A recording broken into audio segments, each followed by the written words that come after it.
Hello students, myself Rakesh Misra. This is very important video for class 9 subject science, an important part of science, that is biology. As you all know, our syllabus is finished out in previous few video lectures and there is no more syllabus that still pending for study. So I am going to talk about very important question that may be asked in examination and other competitive examination too. So stay tuned with us till the end of video lecture. You will find you probably get the very important collection of question as well as the variation and the differentiation of the questions. The questions may be MCQ type, 1 marks type and 2 marks type.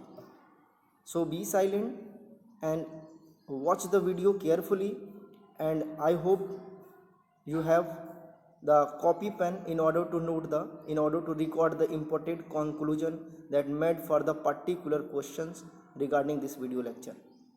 As you all know, due to corona pandemics, many of our lessons get eliminated, like biodiversity, which may take too longer time to study, and it can almost cover the month of September, October and maybe November. So the chance of study biology for biodiversity is actually no more with us. But don't worry, the remaining portion, that is for histology, cytology, natural resource and health and diseases, is still with us. So keep in mind, in this video lecture I will describe you the tissue system and related question and answer and natural resource related question and answer. For this kinds of video I will bring you the cytology related question and answer as well as the health and diseases related question and answer. So without delay timing, let I introduce you the important MCQs related to histology and later related to the natural resource. Now back to the point, back to the question. Here the first question is, the cells of cork are dead and have a chemical in their walls that make them impervious to gases and water. The chemical is, बोल रहा है कि कौन सा cell का part है, cork का कौन सा पार्ट है जो डेड है और उसकी केमिकल की वजह से, उसके वॉल में डिपॉजिट केमिकल की वजह से वो पूरी तरह से इम्प्रीवियस होता है, यानी पूरी तरह से एक तरह से रेजिस्टेंस का काम करता है गैस और वाटर के लिए. कौन सा पार्ट है? देखो ऑप्शन ए सही है, आप ऑप्शन ए नोट कर लीजिए, लिग्निन. ठीक है, कहीं कहीं सुबेरिन भी एक्ट करता है लेकिन यहाँ पे दोनों ऑप्शन है, इसलिए बोथ का ऑप्शन कहीं है नहीं, इसलिए आप लिग्निन इसको पॉइंट आउट कर दीजिए. बहुत इंपॉर्टेंट है, ये एग्जाम में ये पूछे जाने वाले क्वेश्चन है. ठीक है, सेकेंड क्वेश्चन पे आते हैं. The flexibility in plants is due to tissue called. अब देखो फ्लेक्सिबिलिटी प्लांट में किस टिश्यू से आती है. देखो ये जो क्लोरीन काइमा होता है फोटोसिंथेसिस करता है, पैरेन काइमा फूड स्टोरिंग काम करता है, स्क्लेरन काइमा मैकेनिकल सपोर्ट का काम करता है, और आपका आंसर जो है इसमें डी सही है, collenchyma. The flexibility of plants is due to the collenchyma. Actually कोलेन काइमा along with the sclerenchyma काइमा provide the flexibility of plants, but actually sclerenchyma काइमा is totally dead and chlorine काइमा provide the flexibility for green plants part, that is like the growing branches, the growing petioles, that is the leaves are flexible in nature. So I hope your concept regarding the flexibility is clear. The कोलेन काइमा, not chlorine काइमा. ठीक है, चलो आते हैं next. The tissue present in the lining of kidney, tubules and ducts of salivary glands is. क्या बोल रहा है कि ऐसा टिश्यू, कौन सी टिश्यू की बात कर रहा है? ये सब के सब एपिथेलियल टिश्यूज़ की बात कर रहा है. ठीक है, कह रहा है टिश्यूज़ जो किडनी के लाइनिंग में, किडनी ट्यूब्यूल्स, यानी कि मैंने बताया था तो पीसीटी होता है और डीसीटी होता है, प्रॉक्सिमल कॉन्वोल्यूटेड ट्यूब्यूल्स और डिस्टल कॉन्वोल्यूटेड ट्यूब्यूल्स, ये किडनी के पार्ट है. ठीक है, और कहाँ पे? सैलाइवरी ग्लैंड्स में और किडनी के डक्ट में. किडनी के डक्ट को नेफ्रिक डक्ट भी बोलते हैं. ठीक है, तो ये सब इम्पोर्टेंट चीज़ें हैं और इसमें कॉमन सी बात क्या है? एब्जॉर्प्शन और सिक्रीशन. यहाँ पे देखिए, इसमें एब्जॉर्प्शन होता है और सैलाइवरी ग्लैंड में सिक्रीशन होता है. तो पूछ रहा है कि इसमें से कौन सा आंसर सही है. पहला आंसर क्या है, स्क्वामोस एपिथेलियल टिश्यूज, सेकंड क्या है, ग्लैंडुलर एपिथेलियल टिश्यूज, ठीक है, थर्ड क्या है, क्यूबॉइडल एपिथेलियल टिश्यूज, और फोर्थ क्या है, कॉलमनर एपिथेलियल टिश्यूज। आप वीडियो अगर देखेंगे तो उसमें ये बातें क्लियर हो गई होंगी कि जो ऑप्शन सी है इसके लिए वही एग्जैक्ट आंसर है, क्यूबॉइडल एपिथेलियल टिश्यूज। आप इसको नोट कर लीजिए, एग्जाम में पूछे जाते हैं। अगर वो एल्वियोली में पूछ रहा है तो वो है स्क्वामोस एपिथेलियल टिश्यूज। ब्लड कैपिलरी में पूछ रहा है, ब्लड कैपिलरी में, आर्टरी वेन कैपिलरीज में पूछ रहा है तो वो क्या है, स्क्वामोस एपिथेलियल। माने ऐसा जहाँ पे गैस का एक्सचेंज हो रहा है वो स्क्वामोस एपिथेलियल टिश्यूज है। जहाँ पे सिक्रीशन ही हो रहा है, सिर्फ सिक्रीशन, वहाँ पे ग्लैंडुलर एपिथेलियल टिश्यूज है, ठीक है। और ये एब्जॉर्प्शन हो रहा है वो क्या है, कॉलमनर एपिथेलियल टिश्यूज है, ठीक है। ये कॉलमनर नहीं, यहाँ पे क्यूबॉइडल एपिथेलियल टिश्यूज हो रहा है, ठीक है। चलो आते हैं, एब्जॉर्प्शन सिक्रीशन दोनों होता है तो क्यूबॉइडल एपिथेलियल टिश्यूज। नेक्स्ट है the connective tissues that connect muscles to bones is called. कह रहा है कि कौन सा कनेक्टिव टिश्यूज है जो मसल्स टू बोन को कनेक्ट करता है। मैंने आपको एक ट्रिक दिया था, कौन सा trick, muscles to bones there will be T. मैंने क्या बोला था, BMT, एक ट्रिक दिया था, BMT, ठीक है, बदमाश टबाकी।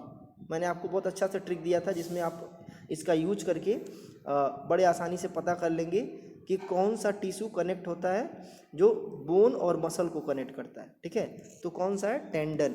लिगामेंट क्या करता है, बोन टू बोन कनेक्ट करता है। नर्वस टिश्यूज और ऑल द अबव वाला ऑप्शन यहाँ पे होगा ही नहीं, ठीक है। चलो आते हैं क्वेश्चन नंबर 5। एक एक पॉइंट्स को आप नोट करते जाइए, नहीं तो आगे आपको प्रॉब्लम होगी। 10 क्वेश्चन है इसमें। क्वेश्चन 5 पे आते हैं, the tissue that help in the movements of our body. आप पहले क्वेश्चन को देखें और इसको सॉल्व करने की कोशिश करें खुद से। अगर आपका प्रिडिक्टेबल आंसर सही है तो आई होप इसको कर ले जाएंगे। The tissue that help in the improvement of our body, movements not sorry, the tissue that help in the movement of our body. कौन सा टिश्यू इसमें से हमारे बॉडी के मूवमेंट्स के लिए काम आता है, muscular tissues, skeletal tissues, nervous tissues, all the above. I hope आपका आंसर सही है, स्केलेटल टिश्यूज। देखो जो मस्कुलर टिश्यूज होता है उसमें कई वेरिएशन होता है, स्केलेटल मस्कुलर टिश्यूज होता है, ठीक है, स्मूथ मस्कुलर टिश्यूज होता है, और क्यूबॉइड कार्डियक मस्कुलर टिश्यूज होता है, ठीक है। जिसमें से स्केलेटल मस्कुलर टिश्यूज हमारे बॉडी में वॉलेंटरी मूवमेंट्स के लिए रिस्पॉन्सिबल है, ठीक है। स्केलेटल सिस्टम की वजह से हम खड़े हो पाते हैं, काम कर पाते हैं, वो इसलिए क्योंकि स्केलेटल सिस्टम हमारे बॉडी में बोन्स बनाता है और उसके मूवमेंट्स के लिए स्केलेटल मस्कुलर टिश्यूज रिस्पॉन्सिबल, ठीक है। तो ये आई होप कर लेंगे। ये क्वेश्चन नंबर 5 का ऑप्शन बी सही है, स्केलेटल मस्कुलर टिश्यूज, ठीक है। अब आते हैं क्वेश्चन नंबर 6 पे। सीप्स tubes and companion cells are present in the. अब सीप्स ट्यूब और कंपेनियन सेल्स किसका कैरेक्टरिस्टिक्स है, आपको बताया गया था, ये फ्लोएम का कैरेक्टरिस्टिक्स है, ठीक है। सीप्स tube, companion cells, phloem parenchyma और फ्लोएम स्क्लेरेनकाइमा, ये 4 हैं। इसमें से एग्जाम में कभी कभी ऐसे आ जाते हैं कि इसमें से आपको आइडेंटिफाई करना है कि इसमें से डेड कौन है और लाइव कौन है, ठीक है। तो ये जो सीप्स ट्यूब है ये तुम्हारा डेड है, बाकी ये जितने भी हैं कंपेनियन सेल्स, ठीक है, ये फ्लोएम पैरेनकाइमा और फ्लोएम स्क्लेरेनकाइमा, फ्लोएम स्क्लेरेनकाइमा ये डेड है, ठीक है। तो इसमें से सीप्स tube, companion cells, phloem parenchyma, ये सब जो है इसमें से कंडक्टिंग कौन है, सिर्फ सीप्स ट्यूब है, बाकी ये सब के सब जो है नॉन कंडक्टिंग है। तो आई होप आपका कॉन्सेप्ट क्लियर हो गया होगा। ये सब सीप्स tube, companion cell, phloem parenchyma और फ्लोएम स्क्लेरेनकाइमा, ये सब कौन सा पार्ट है, ये सब फ्लोएम का पार्ट है, ठीक है। इसके अलावा कभी कोई जाइलम का पार्ट भी पूछ देता है, तो जाइलम के पार्ट में क्या है, जाइलम वेसल्स, ठीक है, जाइलम ट्रैकीड्स, जाइलम पैरेनकाइमा और जाइलम स्क्लेरेनकाइमा। इसमें जाइलम वेसल्स, जाइलम ट्रैकीड्स और जाइलम स्क्लेरेनकाइमा ये 3 डेड हैं, और कंडक्टिंग कौन कौन है, जाइलम वेसल्स और जाइलम ट्रैकीड्स। आपको यही याद रखना है कि कौन इसमें से कंडक्टिंग है और कौन नॉन कंडक्टिंग है, ठीक है। चलो आते हैं नेक्स्ट की मैं बात कर दूँ। 7 क्या है, the size of the stem increase in the width due to. कह रहा है कि स्टेम की साइज विड्थ में यानी कि ऐसे डाईमीटर में अगर इंक्रीज हो रही है तो किसकी वजह से है। ऑप्शन क्या है, एपिकल मेरिस्टेम, ठीक है, बी क्या है, इंटर कैलरी मेरिस्टेम, सी क्या है, प्राइमरी मेरिस्टेम, और डी क्या है, लैटरल मेरिस्टेम, ठीक है। आपको जानना क्या है कि इसमें से किसकी वजह से प्लांट्स मोटाई में यानी कि अपने गर्थ में इंक्रीज करता है। देखो प्लांट्स में जो एपिकल मेरिस्टेमेटिक टिश्यूज़ है वो कई तरह का होता है, ठीक है। एक रूट एपिकल मेरिस्टेम होता है, एक शूट एपिकल मेरिस्टेम होता है। ये सिर्फ जो है रूट टिप और शूट टिप को ग्रोथ के लिए रिस्पॉन्सिबल है। तो यहाँ तो पूछ नहीं रहा इसके according. Inter calorie meristem conditional होता है। अगर ये शूट एपिकल मेरिस्टेम डैमेज हो जाए तो उसकी जगह पे इंटर कैलरी मेरिस्टेम डेवलप हो जाता है। प्राइमरी मेरिस्टेम में ही ये आते हैं एपिकल मेरिस्टेमेटिक टिश्यूज और lateral meristematic apical meristematic tissues और इंटर कैलरी मेरिस्टेमेटिक टिश्यूज। तो इसका कोई मतलब है नहीं, ये दोनों प्राइमरी मेरिस्टेम ही है। अब बच गया आपका लैटरल मेरिस्टेमेटिक टिश्यूज, यानी कि लैटरल ग्रोथ के लिए रिस्पॉन्सिबल जो है, यानी सेकेंडरी ग्रोथ के लिए जो रिस्पॉन्सिबल है वो क्या है, लैटरल मेरिस्टेमेटिक टिश्यूज। आप इसको ट्रिक कर लीजिए और लर्न कर लीजिए, may be ask in the next upcoming examination, ठीक है। चलो आते हैं, cartilage and bone are the type of, कह रहा है कि कार्टिलेज एंड बोन कौन सा टाइप है, पूछ रहा है मस्कुलर टिश्यूज हैं, कनेक्टिव टिश्यूज हैं, मेरिस्टेमेटिक टिश्यूज हैं या एपिथेलियल टिश्यूज हैं। आप क्या समझते हैं कार्टिलेज और बोन्स कौन से टाइप का टिश्यूज है। मस्कुलर में मैंने बताया था कि मस्कुलर में सिर्फ आपको ऑप्शन क्या मिलते हैं, सिर्फ आपको skeletal muscular tissues, smooth muscular tissues और कार्डियाक मस्कुलर टिश्यूज। इसमें तो आपका कार्टिलेज बोन का नाम ही नहीं आया। कनेक्टिव टिश्यूज का एग्जाम्पल है कार्टिलेज और बोन, ठीक है। तो ये जो है मैंने बताया था कि कनेक्टिव टिश्यूज एक प्रॉपर कनेक्टिव टिश्यूज होता है, एक वैस्कुलर कनेक्टिव टिश्यूज होता है और एक स्केलेटल कनेक्टिव टिश्यूज होता है। तो ये कार्टिलेज और बोन स्केलेटल कनेक्टिव टिश्यूज यानी कि कनेक्टिव टिश्यूज का एग्जाम्पल है। बाकी मेरिस्टेमेटिक टिश्यूज प्लांट्स में होता है और एपिथेलियल टिश्यूज ये एनिमल्स में होता है, लेकिन इसका कोई मतलब नहीं है, ठीक है। तो ऑप्शन, ये क्वेश्चन नंबर 8 का जो ऑप्शन है वो कनेक्टिव टिश्यूज राइट आंसर है, ठीक है। नेक्स्ट की मैं बात करूँ 9, अब क्वेश्चन नंबर 9 पे आते हैं। Xylem and phloem are example of, कह रहा है कि जाइलम और फ्लोएम किसके एग्जाम्पल है, epidermal tissues, simple tissues, protective tissues और कॉम्प्लेक्स टिश्यूज। तो ये प्रोटेक्टिव टिश्यूज नाम की तो कोई चीज़ होती नहीं है प्लांट्स में। अब बच गया क्या, ये एपिडर्मल टिश्यूज, सिंपल टिश्यूज और कॉम्प्लेक्स टिश्यूज। एक चीज़ जान लो कि एपिडर्मल टिश्यूज जो है वो प्लांट्स का प्रोटेक्टिव पार्ट है, ठीक है। तो ये ऑप्शन ही नहीं है। अब आपको बताया था कि प्लांट्स में जो टिश्यूज़ होते हैं वो बेसिकली दो टाइप के होते हैं, एक जो होते हैं मेरिस्टेमेटिक टिश्यूज़ और एक होता है परमानेंट टिश्यूज़। परमानेंट टिश्यूज़ में फिर से दो पार्ट है, कौन कौन से, एक सिंपल है और एक कॉम्प्लेक्स है। सिंपल में कौन कौन आते हैं, पैरेन्काइमा, कोलेनकाइमा और स्क्लेरेन्काइमा, ठीक है। तो ये पैरेन्काइमा, कोलेनकाइमा, स्क्लेरेन्काइमा जैसा टर्म तो आया नहीं जाइलम और फ्लोएम में, तो ये सिंपल तो हो ही नहीं सकते, प्रोटेक्टिव कोई टर्म ही नहीं है। एपिडर्मल का मैंने कॉन्सेप्ट ही खत्म कर दिया, बचा क्या, कॉम्प्लेक्स, ठीक है। तो कॉम्प्लेक्स में आते हैं जाइलम और फ्लोएम, बहुत इंपॉर्टेंट है, इसको आप नोट डाउन कर लीजिए, अदरवाइज आपको प्रॉब्लम होनी है, ठीक है। 10 पे आते हैं, अ tissues whose cells are capable of dividing and redividing is called, कह रहा है कि टिश्यू जिसके पास कैपेसिटी होती है डिवीजन की और फिर से दोबारा से डिवीजन शुरू कर सकते हो, कौन सा टिश्यूज है, देखो वो मेरिस्टेमेटिक टिश्यूज है। इसमें बहुत ज़्यादा इधर उधर नहीं जाना है, मेरिस्टेमेटिक टिश्यूज है। बाकी कॉम्प्लेक्स, कनेक्टिव, परमानेंट, ये कौन किसके एग्जाम्पल मैं बता दूं, कॉम्प्लेक्स ये परमानेंट टिश्यूज के एग्जाम्पल है, परमानेंट तो है ही, और कनेक्टिव टिश्यूज जो है ये एनिमल टिश्यूज है, इसलिए इसका कोई मतलब है नहीं। ऑप्शन 10, क्वेश्चन 10 का ऑप्शन डी सही है। मेरिस्टेमेटिक टिश्यूज के पास कैपेसिटी होती है सेल डिवीजन की एंड रीडिवाइडिंग की। आई होप आपका ये 10 क्वेश्चन आउट ऑफ 10 कवर हो गया होगा, इससे रिलेटेड आप नोट्स बना लीजिए। अब आते हैं नेक्स्ट अपने नेचुरल रिसोर्स वाले क्वेश्चन पे, ठीक है। अब नेचुरल रिसोर्स वाले क्वेश्चन पे से पहले हम थोड़ा सा इंपॉर्टेंट चीज़ों के बारे में क्लियर आउट कर दें, बहुत इंपॉर्टेंट है, ठीक है।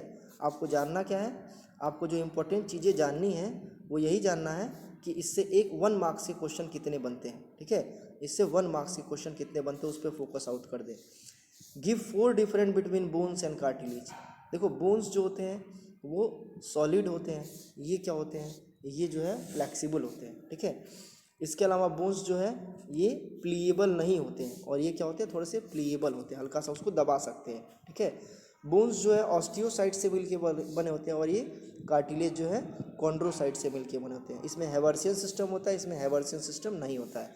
आई होप आप वीडियो लेक्चर के थ्रू इसको भी डिफाइन कर सकते हैं।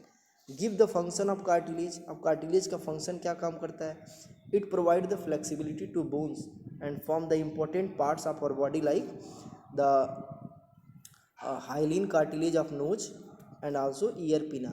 Keep in mind it form the flexible part of our body. Third है give difference between xylem and phloem. ऊपर मैंने बता दिया था Xylem carry water and minerals from root to different parts of the shoots, and phloem carry photosynthetic product from leaf to different other parts of the plants. I hope दोनों चीज़ें आपको clear हो गई. What is stomata?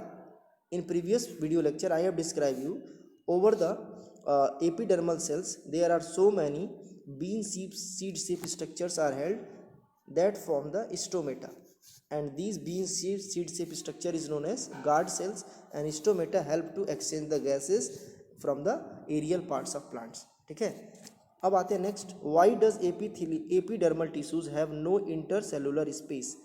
अब epithelial tissues में intercellular space क्यों नहीं होता एपिडर्मल टिश्यूज में? Why does epidermal tissues have no intercellular space, उसमें क्यों इंटरसेलुलर स्पेस नहीं होते? ठीक है, तो इसमें आप लिखेंगे कॉपी में because of having the pectins in them, because of having pectins in them. ठीक है, चलो आते हैं next. Name and give the function of the xylem, each cells of xylem. देखो जाइलम में कितने सेल्स हैं? जाइलम ट्रैकिड्स है. ठीक है, दैट कैरी वाटर लॉन्गिट्यूडनली. ठीक है, लॉन्गिट्यूडनली मीन्स जाइलम ट्रैकिड्स क्या करता है? ये बाइफर्केट करता है. Xylem vessels carry water longitudinally, यानी कि ये स्ट्रेटली वाटर को फ्लो कराता है, और ये बाइफर्केट करता है. Xylem tracheid, xylem vessels. Xylem parenchyma store food, and xylem sclerenchyma that provide mechanical support to the xylem. ठीक है. Why is blood cells connective tissues? कह रहा है कि ब्लड को क्यों कनेक्टिव टिश्यूज कहते हैं? Because it have ability to flow from one part of the body to another part and having capacity to connect the all types of blood, that is all types of blood cells like WBC, RBC, etc. That's why blood called connective tissues. It is the composition of many different cells. ठीक है, next है state the difference between simple tissues of plants. Simple tissues of plants, देखो ये question complete नहीं है. Different between simple tissues, चलो simple tissues को, और सिंपल और परमानेंट टिश्यूज में अगर कॉन्सेप्ट दिया होता तो समझ में आता, लेकिन ये पूछ रहा है सिंपल टिश्यूज में ही डिफरेंट बताना है. सिंपल टिश्यूज में कौन कौन आते हैं? पैरेन्काइमा, ठीक है, कोलेनकाइमा और स्क्लेरेन्काइमा. आई होप तीनों को आप क्या करेंगे? समरी बना लेंगे और तीनों को आप लिख लेंगे. कोई प्रॉब्लम किसी को होनी नहीं चाहिए. ठीक है, नेक्स्ट की मैं बात करूँ, explain the structure, function and location of nervous tissues. कह रहा है कि तीनों का स्ट्रक्चर, यानी कि नर्वस टिश्यूज का आप स्ट्रक्चर बनाइए, फंक्शन लिखिए और लोकेशन लिख दीजिए. आई होप इसमें किसी को कोई प्रॉब्लम होनी नहीं चाहिए, आप आसानी से इसको कर ले जाएंगे. ठीक है, तो नर्वस टिश्यूज़ का मैंने आसानी से स्ट्रक्चर बनाया था, वीडियो भी अवेलेबल है. इसमें अगर कोई प्रॉब्लम है तो आप दोबारा से इसको पूछ सकते हैं. ठीक है, नर्वस टिश्यूज़ का स्ट्रक्चर बहुत आसान है बनाना, वीडियो अपलोडेड है, उसको आप कर लेंगे. फंक्शन क्या है? It carry the nerve impulses from brain to body and also from body to brain. It carry the impulses और सेंसरी मैसेज. लोकेशन क्या होता है? It form the nerves, it form the nervous system of our body that is available in form of nerve fibers. It is available in brain and spinal cord too. Keep in mind that is the important part of our nervous system. ठीक है, अब आते हैं describe the epidermis in plants. Epidermis को describe करना. It is upper part of the plant tissue and plants body that consist the stomata and also consist the different cork and cork cambium that actually at the fixed interval of plants, if the plants are having the old age, then it able to protect and form the lenticels. So epidermis form the protective layers and that is surround to each and every part of the plant's body that consists the very important part that is known as the stomata. So epidermis के बारे में कोई बड़ी problem नहीं, इसको आप कर ले जाएंगे. as like epithelium over our body, the epidermis is the protective layer over the plant's body. ठीक है, इसमें अगर किसी को प्रॉब्लम होगी तो इसमें आप पूछ लीजिएगा. I hope histology, listen, I hope histological portion, that is histological portion is clear. Histology means study of tissue. Histological portion is clear. Histology, in this overall video I have covered the histology of plants and histology of animal. मैंने इसमें plant tissue को भी describe कर दिया और animal tissue को describe कर दिया. आप वीडियो को शुरू से अंत तक देखेंगे और इससे रिलेटेड जितने भी आपके क्वेश्चन हैं उसको आप लिख डालेंगे कॉपी में और फेयर कॉपी में लिखेंगे सारे MCQs और उसके आंसर और सारे 1 मार्क्स जो 1 to 2 मार्क्स क्वेश्चन है इसमें 1 to 10 मैंने इसमें सेलेक्टेड किया हुआ, अलग अलग जगह से इसमें कलेक्ट किया है. ये सब इंपॉर्टेंट है, इसको आप लिख डालेंगे आंसर. ठीक है, 1 to 10 इसको अच्छे से लिख डालेंगे. अगर कोई प्रॉब्लम होती है तो उसको आप दोबारा से कमेंट्स बॉक्स या लाइव क्लासेस में पूछ सकते हैं. Thank you.